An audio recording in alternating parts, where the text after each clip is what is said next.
Hello दोस्तों and welcome back to the channel. I hope कि आप सभी बहुत अच्छे होंगे। तो लास्ट वीडियो में हमने एक्सरसाइज 1.2 तक कंप्लीट कर लिए थे सारे क्वेश्चंस। इस वीडियो से हम स्टार्ट करेंगे अपनी एक्सरसाइज 1.3। तो चलिए शुरू करते हैं।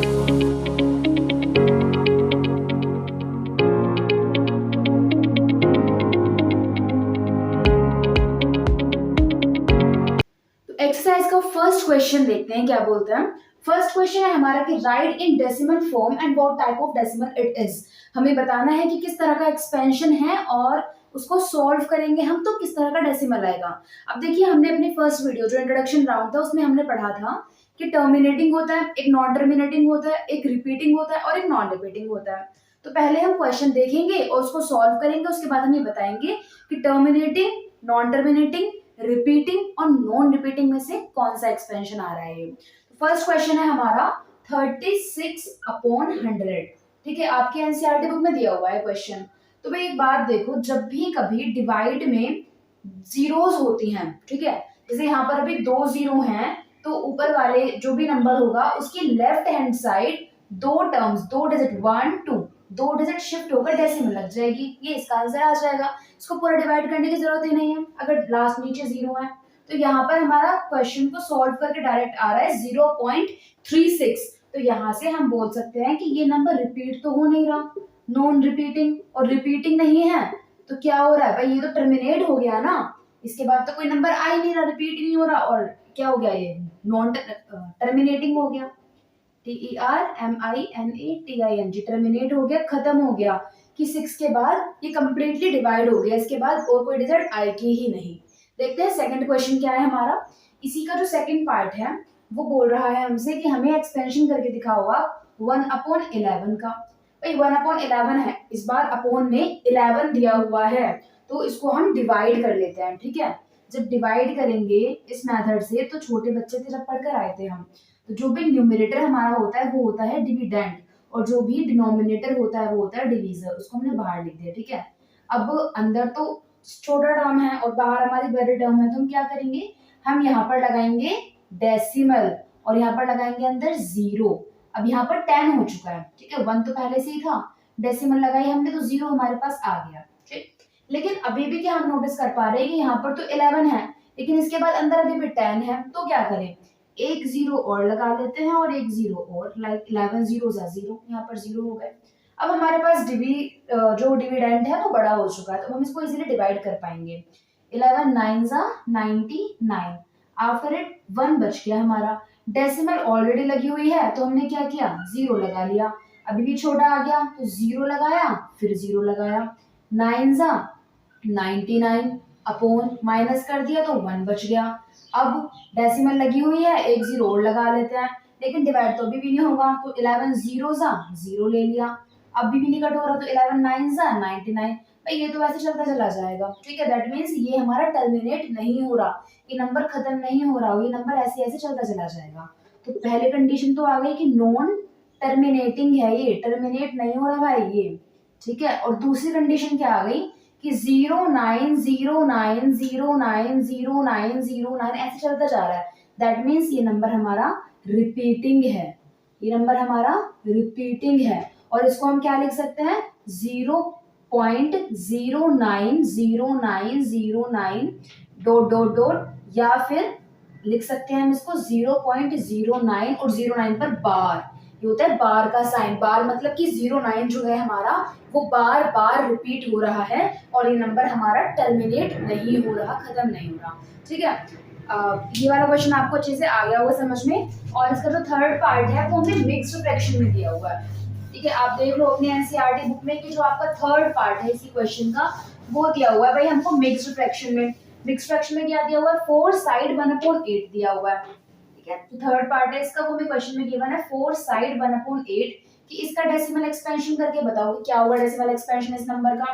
तो पहले हम इसको इम्प्रॉपर फ्रैक्शन में लिख रहे हैं, 2 + 1 33/8 आ गया। ठीक, अब हम इसको डिवाइड कर लेते हैं अपने डिवीजन मेथड से। तो 33 अंदर और 8 बाहर, 8 1 8, 8 2 16, 34 8 4 सा 32। ठीक, अब यहाँ पर माइनस करते तो क्या बचा हमारे पास 1, लेकिन ये कट नहीं होगा, डेसिमल लगाई हमने, जीरो लगा लिया, 8 2 सा 8 बन जा जाएगा ये तो, 8 बन जा 8, बचा कितना 2, डेसिमल लगी हुई है 0, 8 2 जा 16, बचा कितना 4, डेसिमल लगी हुई है 0, 8 5 जा 40। भाई ये हो गया हमारा कंप्लीट कट, दैट मीन्स ये नंबर हमारा हो गया टर्मिनेट, खत्म।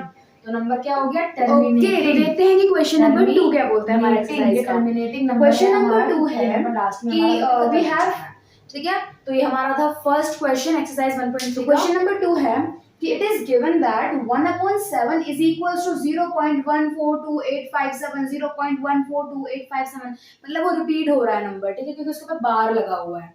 तो ये क्वेश्चन में तो दिया हुआ है कि 1/7 हमारा ये टर्म है, तो डेसिमल एक्सपेंशन क्या होगा 2/7 का, 3/7, 4/7, 5/7, 6/7 का।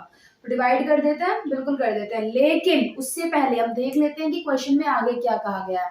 क्वेश्चन में कहा गया है कि विदाउट एक्चुअल डिवीजन, डिवाइड करने की सोच रहे हो तो मत सोचो, क्योंकि डिवाइड नहीं करना, विदाउट डिवीजन आपको इनका एक्सपेंशन फाइंड करना है।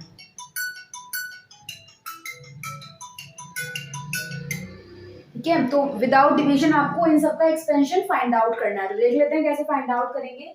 अब भाई ये वाली चीज तो हमें ऑलरेडी गिवन है कि 1/7 ये नंबर होता है। बहुत अच्छी, बहुत प्यारी सी ट्रिक लगाएंगे हम इसमें एक, कि जब 1/7 ये होता है तो 2/7 को हम क्या लिख सकते हैं, 2 मल्टीप्लाई 1/7 लिख सकते हैं। कोई बात तो हो जाएगी, 2 1 2 और 7 का 7 है डिनोमिनेटर में, 2 मल्टीप्लाई, बेटा मैं ऐसे लिख दो 0.14285 इसके ऊपर बार है। सॉल्व करेंगे तो क्या आएगा, 2 7 14, 4 कैरी 1, 2 5 10, मल्टीप्लाई कर रहे हैं हम इसको, 2 7 14 का 4 कैरी 1, 2 5 10 and 1 is 11, 1 2 8 16 और 1 17 7 carry 1, 2 is 4 and 1 5, 2 4 is 8, 2 1 is 2 and 0 is as it is because 2 0 is 0। तो ये हमारा आ गया नंबर और इसके ऊपर है बार, ठीक है। दैट मीन्स 2/7 की वैल्यू आ जाएगी हमारी 0.285714 और हमने इसमें कुछ भी डिवाइड नहीं किया है, हमने विदाउट डिवीजन इसका एक्सपेंशन फाइंड आउट कर दिया। देख लेते हैं दूसरा नंबर क्या होगा, 3/7 होगा, दैट मीन्स 3 मल्टीप्लाई 1/7 हो जाएगा, 3 मल्टीप्लाई 0.142857, इसके ऊपर बार है। फिर देखने में तो बहुत टफ लग रहा था क्वेश्चन ये, लेकिन ये तो है ही नहीं इतना टफ, ये तो बहुत इजी क्वेश्चन है। 3 की मल्टीप्लाई 7 से, 3 7 21 का 1 कैरी लगा 2, नाउ 3 5 से 15 and 2 17 का 7 carry 1, 3 8 24 and 1 25 carry 2, 3 2 6 and 2 8, now 3 4 12, 2 carry 1, 3 1 3 and 1 4 decimal 0, इसके ऊपर आ जाएगा बार। That means 0.428571, 0.428571, 0.428571। आप सभी का भी आ रहा है आंसर, यस यही आ रहा है। नेक्स्ट देख लेते हैं, हम पूछा गया हमसे 4/7 का। भाई अब 4/7 को अगर आप लिख रहे हैं 4 मल्टीप्लाई 1/7 मत लिखिएगा, ऐसे नहीं लिखिएगा, या फिर लिख भी सकते हो लेकिन वो थोड़ा और बड़ा हो जाएगा। आप क्या करो, डायरेक्टली 4 को कैसे लिख सकते हैं हम, 2 मल्टीप्लाई 2/7 करके लिख सकते हैं, बिल्कुल लिख सकते हैं, क्यों नहीं लिख सकते, 2 2 4 हो जाएगा एज इट इज। अब 2 मल्टीप्लाई 2/7 का एक्सपेंशन तो हम करके आए हैं ना ऊपर वाले पार्ट में, इस एक्सपेंशन को उठाकर यहाँ पर रख दो, 0. ये वाला जो एक्सपेंशन किया था 0.285714, ठीक है, इसकी मल्टीप्लाई इससे कर देनी है। 4 से भी आप कर सकते हो, कोई प्रॉब्लम नहीं है, लेकिन 4 की कैलकुलेशन करोगे मल्टीप्लिकेशन तो थोड़ा सा आपको कॉम्प्लिकेट लगेगा इन कंपैरिजन टू 2, तो इसीलिए हमने 2 से मल्टीप्लाई की, 2 4 8। हम तो क्वेश्चन को as easy as you can do वो वाला बनाएंगे ना, हमें तो मैथ्स को बिल्कुल बहुत सॉफ्टली लेकर चलना है, बहुत इजी, जितना इजी हो सके उतना इजी करके करेंगे।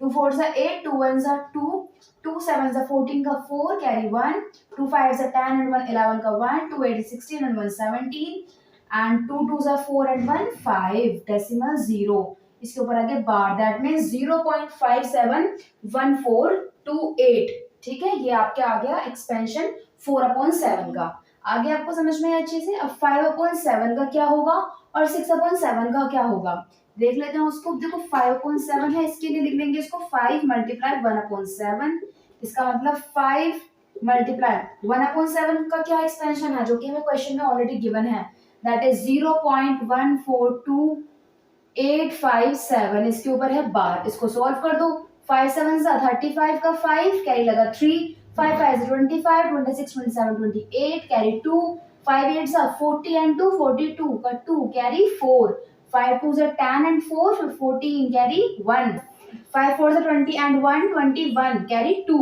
5 सा 5 and 6 7।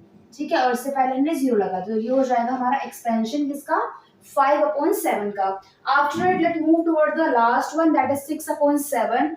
तो 6/7 के लिए क्या करें हम, इसको लिख सकते हैं हम 2 × 3/7, बिल्कुल लिख सकते हैं, क्यों नहीं लिख सकते। तो 3/7 का एक्सपेंशन क्या करके आए हैं हम, ये 3/7 का एक्सपेंशन जो कि क्या है 2 × 2 मल्टीप्लाई तो ये वाला है ना, और इसका एक्सपेंशन क्या है 0.428571।